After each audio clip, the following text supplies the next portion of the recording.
Halo semua, kami dari kelompok 9 akan mempresentasikan tentang filsafat Tao. Pertama, pendahuluan. Dalam mengeksplorasi filsafat timur, kita dihadapkan pada tantangan untuk memahami latar belakang sejarah Tao Te Ching oleh Lao Tzu dan pemikiran filosofisnya yang terwariskan dalam karya-karya seperti Chuang Tzu. Selain itu, kita akan menyelami pemahaman tentang penderitaan yang berasal dari keinginan, seperti yang dijelaskan melalui banyak elemen filsafat timur yang sering muncul dalam budaya populer. Namun, memahami filsafat timur tidaklah mudah, karena seringkali terasa asing dan memerlukan keterlibatan yang mendalam. Sekarang kita masuk ke pembahasan mengenai Lao Tingzu. Kehidupan Lao Tingzu sama misteriusnya dengan buku-buku yang telah beliau tulis. Tidak salah apabila banyak orang yang bertanya apakah Lao Tingzu itu benar-benar ada. Terlepas dari asal-usulnya, Lao Tingzu adalah tokoh besar dalam sejarah Tiongkok.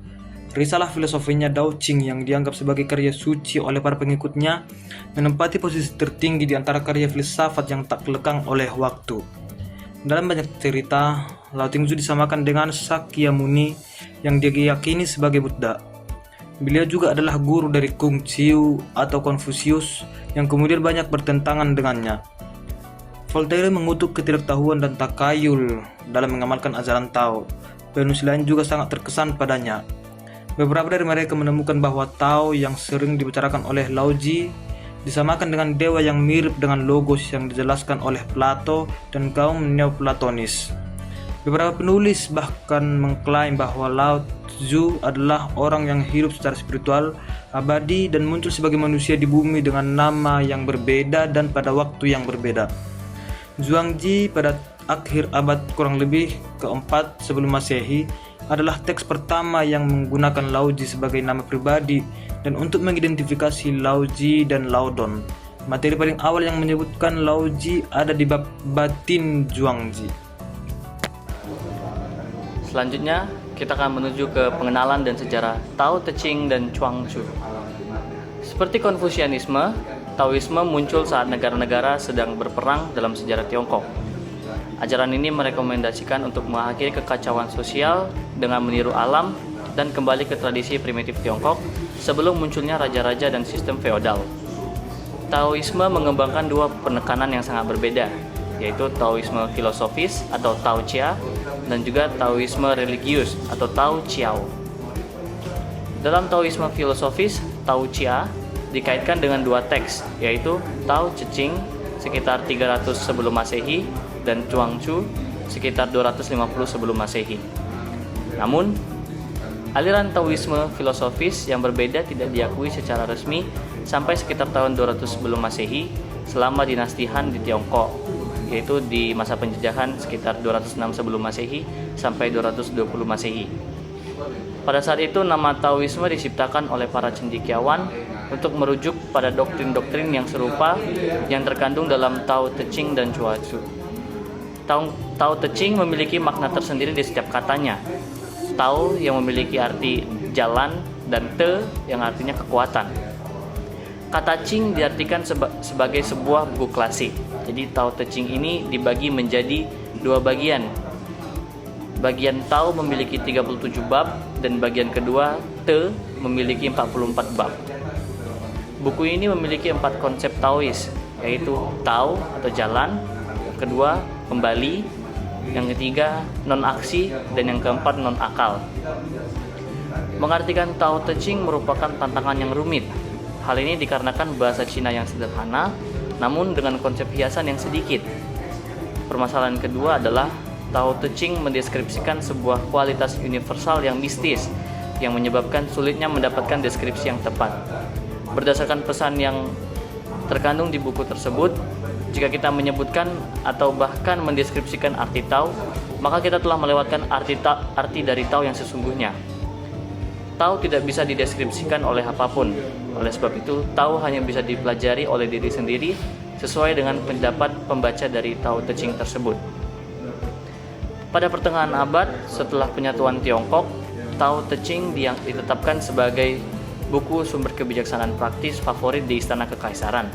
Sedangkan Chuang Tzu yang lebih misterius disebarkan di kalangan Tao.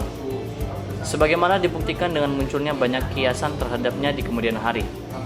Selama berabad-abad, Tao Te Ching secara khusus telah membuat banyak gerakan sosial dan spiritual, serta sejumlah besar literatur penafsiran.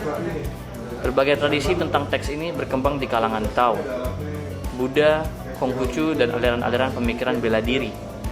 Pada suatu waktu, perguruan tinggi mistisisme didirikan oleh pemerintah Tiongkok untuk mempelajari filosofi Tao Te Ching. Orang-orang yang telah menguasai pelajaran tersebut dicari sebagai penasihat oleh semua jenis orang, baik dari kaisar bahkan petani. Ketika kitab Tao dibakar atas perintah penguasa Mongol yang sedang berkuasa atas Tiongkok di tahun 1280, hanya Tao Te Ching yang terhindar dari kehancuran. Meskipun Tao Te Ching umumnya dikaitkan dengan Taoisme, karya ini sebenarnya dipelajari dan disebarkan oleh semua aliran filsafat Tiongkok. Selama berabad-abad, Tao Te Ching memunculkan literatur yang luas dan kompleks yang mencerminkan berbagai tingkat makna yang terungkap dan tersembunyi. Tao Te Ching telah diterjemahkan berkali-kali ke dalam bahasa-bahasa barat. Selain dari Tao Te Ching, ada juga Chuangzu yang merupakan karya sastra Tiongkok dan juga buku sumber Tao yang penting. Jika Tao Te Ching berisi 81 bab, maka Chuangzu berisi dari 33 bab. Tidak seperti Tao Te Ching, Chuangzu bukanlah sebuah tulisan yang hanya mengacu pada politik. Chuangzu ditujukan untuk pembaca yang lebih umum. Karya ini disusun dengan gaya populer dengan cerita dan perumpamaan yang lebih jelas. Kita hanya mengetahui sedikit fakta mengenai kehidupan Chuangzu. Chuangzu menggemakan gagasan utama dari Tao Te Ching seperti kembali, tanpa tindakan, dan tanpa pikiran. Selain itu, ia juga menegaskan 3 konsep yang melampaui ajaran Tao Te Ching, bahwa segala sesuatu yang berlawanan itu identik dan segala sesuatu berada dalam proses transformasi. Sama seperti Tao Te Ching, Chuangzu juga menganjurkan agar kita mempraktikkan non-aksi dan non-akal dalam upaya hidup sesuai dengan pelajaran Tao. Gagasan-gagasan yang tertuang dalam Chuangzu ini bersifat alamiah, sesuai dengan keinginan manusia.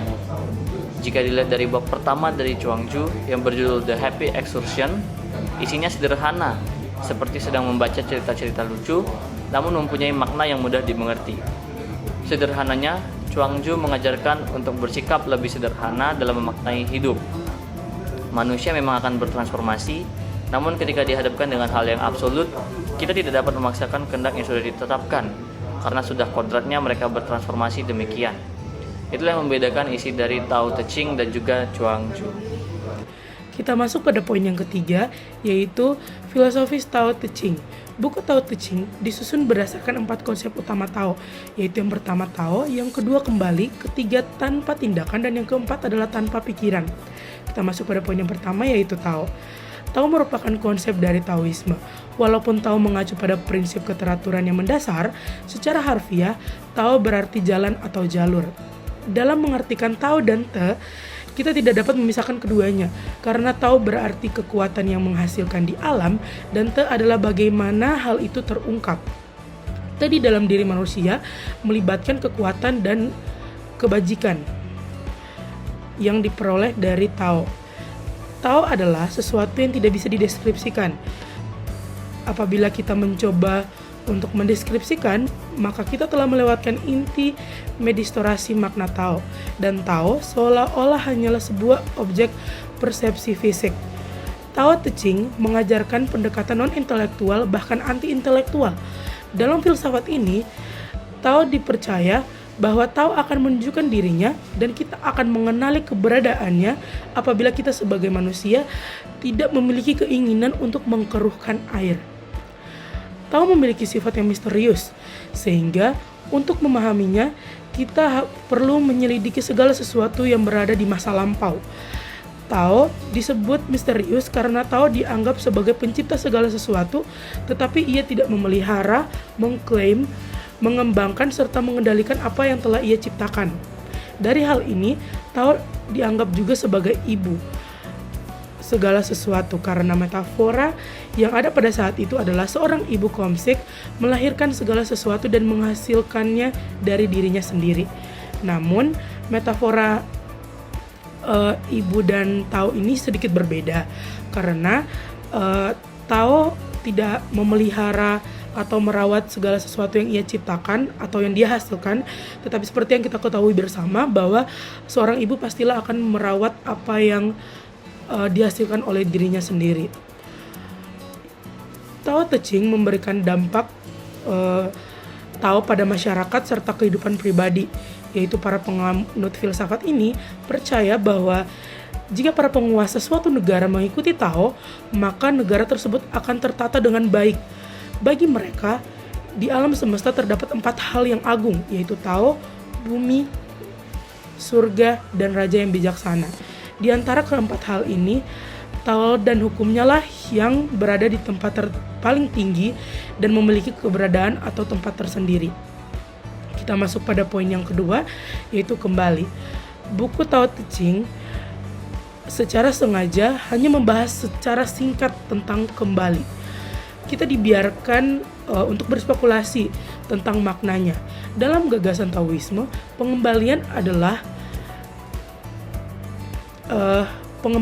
pada akhirnya semuanya akan membusuk dan kembali kepada sang sumber, yaitu Tao.